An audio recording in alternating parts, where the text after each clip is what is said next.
प्रिय बच्चों, आज कक्षा 12 हिंदी काव्य अयोध्या सिंह उपाध्याय हरिऔध द्वारा रचित पवन दूतिका नामक पाठ का अध्ययन करेंगे।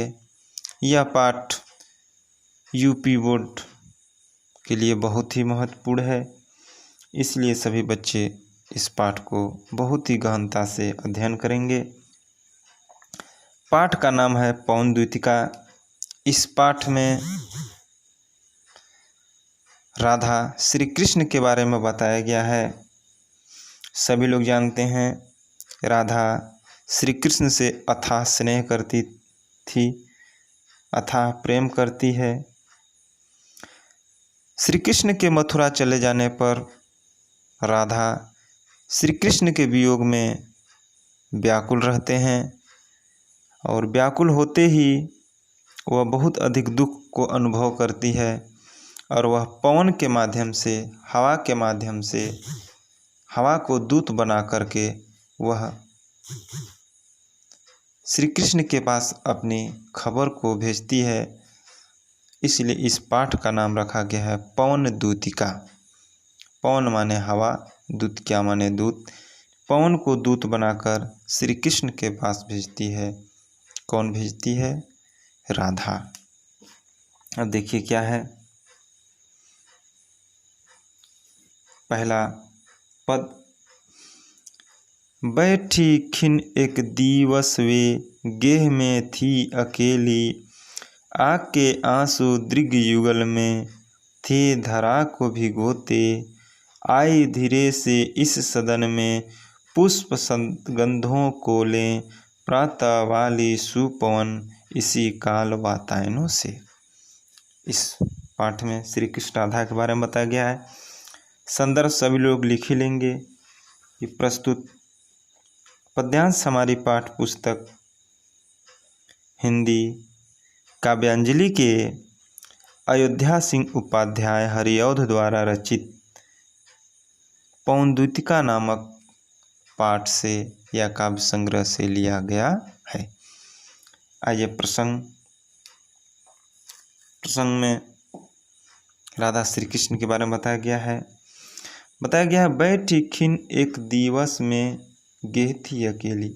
बैठी माने बैठी थी, खिन माने दुखी होकर, एक दिवस माने एक दिन, गेह माने घर में अकेली, यानी एक दिन राधा अपने घर में अकेली दुखी होकर बैठी हुई थी। आगे क्या है? आग के आंसू दृग युगल में थे धरा को भिगोते।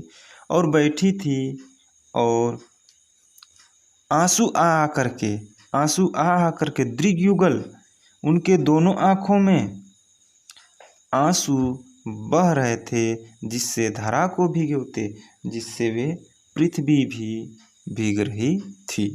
वे श्री कृष्ण के याद में रो रही थी। आगे, आई धीरे इस सदन में पुष्प सदगंधों को ले, उसी समय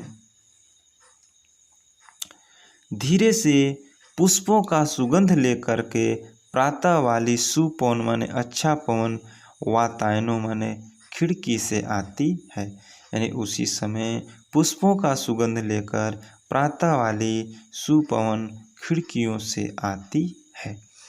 यानी श्री कृष्ण के याद में राधा बैठी हुई थी और दुखी हो करके उनके दोनों आँखों से आंसू निकल रहे थे।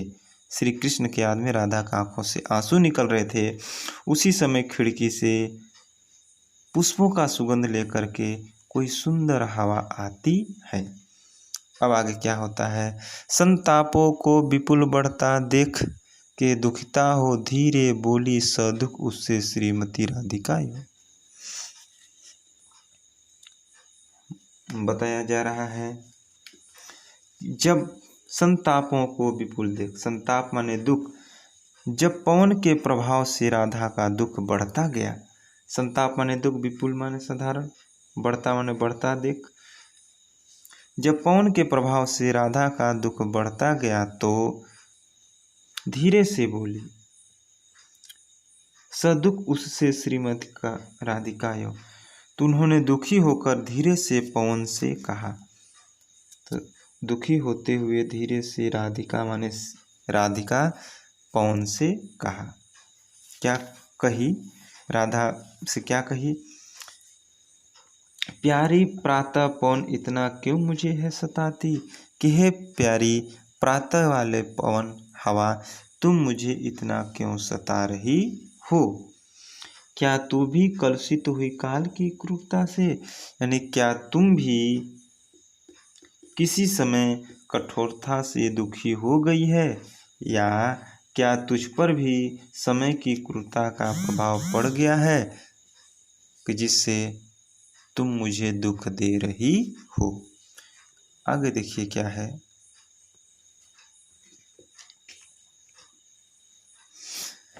आगे क्या है?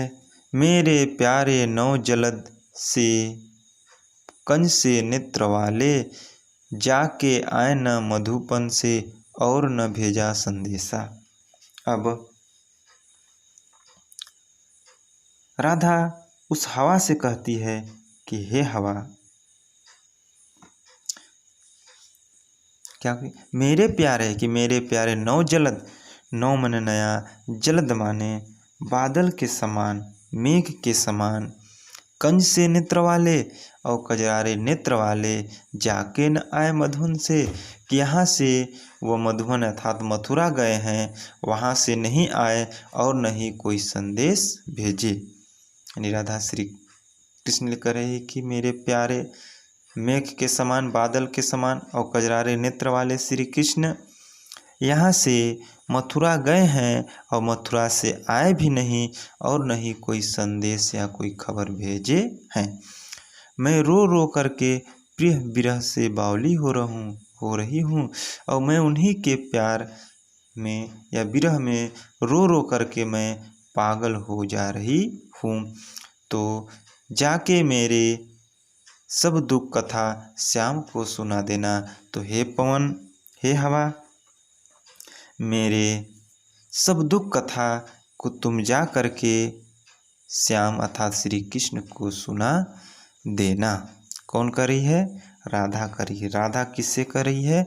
हवा से कर रही है, पवन से कर रही है। यानी पवन के माध्यम से राधा श्री कृष्ण के पास अपना खबर भेज रही है। तो प्रिय बच्चों, आज इतना ही, शेष अगले वीडियो में। तब तक के लिए धन्यवाद।